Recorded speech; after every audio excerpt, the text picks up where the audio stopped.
जय माता की। सज्जनों, देवियों, आज आपको आत्म परिचय के माध्यम से मैं आपको एक बहुत महत्वपूर्ण जानकारी देने जा रहा हूं। कृपया उसे ध्यान से सुनिए।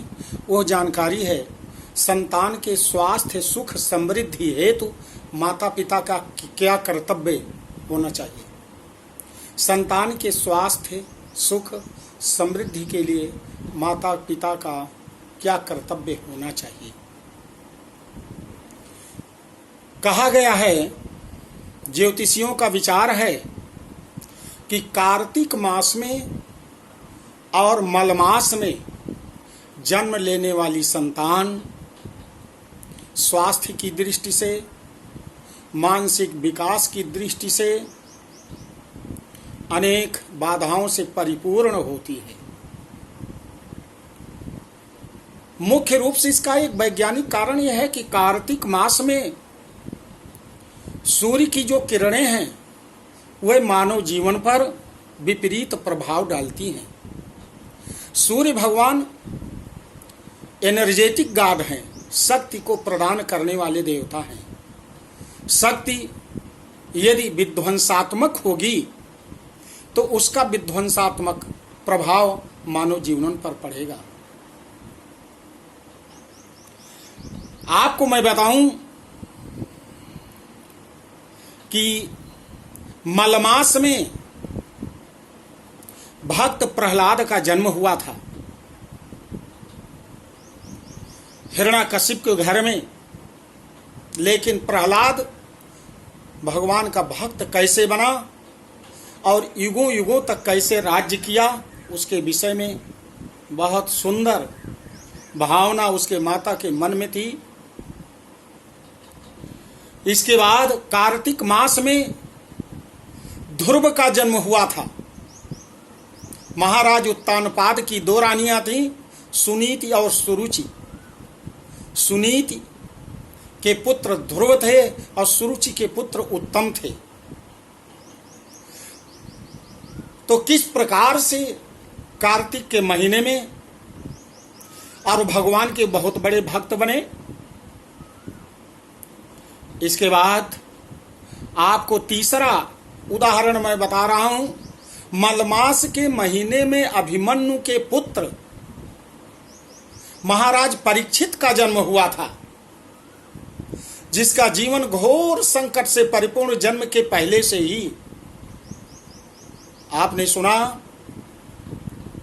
द्रोणाचार्य के पुत्र ने, अश्वत्थामा ने परीक्षित को मारने के लिए ब्रह्मास्त्र का प्रयोग कर दिया और उनका जुड़ाव भगवान वासुदेव से था। इसलिए भगवान वासुदेव एक अंगुष्ठ का रूप धारण करके जाकर के राजा परीक्षित की रक्षा किया। लेकिन अंत में जीवन पर्यंत बहुत दिनों तक धर्म पूर्वक राज्य किया और साम्यक ऋषि के गले में उन्होंने सांप डाल दिया, जिसका कलयुग का प्रभाव होने के कारण, उस मलमास में जन्म होने के कारण जब भगवान की छाया वहां से हट गई तो सर्प तक्षक के काटने से उनकी मृत्यु हुई। कहा जाता है कि यदि सूर्य की हमें सुंदर शक्तिशाली किरणें प्राप्त करना है तो हमें वर्ष में कुछ दिन व्रत रहना चाहिए। बड़ा सुंदर श्लोक है। रवीन्द्रग्रासे हरि जन्म काले कन्या प्रदाने द्विज भोजने चा प्राण प्रयाणे हरिवासरे चा यदि अन्न भोज्यम नरकम प्रयाति। पुनः रवीन्द्रग्रासे हरि जन्म काले कन्या प्रदाने द्विज भोजने चा प्राण प्रयाणे हरिवासरे चा यदि अन्न भोज्यम नरकम प्रयाति। रवि और इंदु, सूर्य और चंद्र ग्रहण के दिन माता पिता को व्रत रहना चाहिए। हरि जन्म का दिन रामनवमी और कृष्ण जन्माष्टमी के व्रत रहना चाहिए। शुभ विवाह कन्यादान का शुभ दिन आए उस दिन माता पिता को व्रत रहना चाहिए। द्विज को जिस दिन भोजन देना हो, द्विज का अर्थ है जिसका दूसरी बार जन्म हो। दूसरी बार जन्म होता है दांत का, पहले दूध के दांत होते हैं, इसके बाद अन्न के दांत होते हैं। जिस दिन अन्न प्राशन हो उस दिन व्रत रहना चाहिए। द्विज का अर्थ है पक्षी, एक बार पक्षी अंडा देता है, अंडे से बच्चा निकलता है, उसका जन्म। और द्विज का अर्थ होता है ब्राह्मण।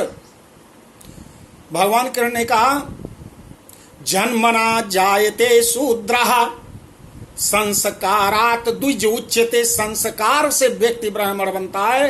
तो जब इनको भोजन कराना हो उस दिन जो है व्रत रहना चाहिए। और हरिवासरेचा, और भगवान का दिन एकादशी होता है हरिवासरे।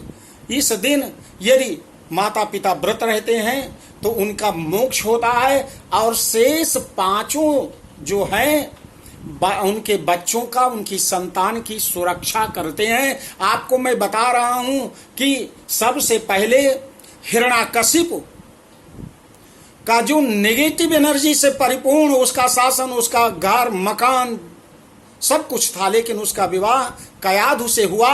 और कयाधु के मन में भगवान वासुदेव बसते हैं। वो रात्रि में जब अपने पति की सेवा से समय पाती है तो चोरी और छिप करके अपने नारायण की पूजा करती है। ओम नमो भगवते वासुदेवाय। और भगवान वासुदेव ने उनके गर्भ में प्रहलाद जैसा पुत्र प्रदान किया। तो शेष मैं आपको बता रहा हूं कि अगले दिन अगले क्रमशः भाग में इसको मैं बताऊंगा कि किस प्रकार से अपने बच्चों का जीवन आप सुरक्षित कर सकते हैं, कारण सहित वैज्ञानिक कारण देते हुए। और हर प्रकार से आप इन चीजों का जब तक आप परिचय नहीं प्राप्त कर लेते हैं उसे नहीं कहा जाता कि आत्म परिचय हुआ। अब आत्म परिचय नहीं होगा तो ना हमारा परिवार बचेगा, सुरक्षित रहेगा, ना हम सुरक्षित रहेंगे, ना देश सुरक्षित रहेगा, ना मानवीय मूल्य सुरक्षित रहेंगे। धन्यवाद।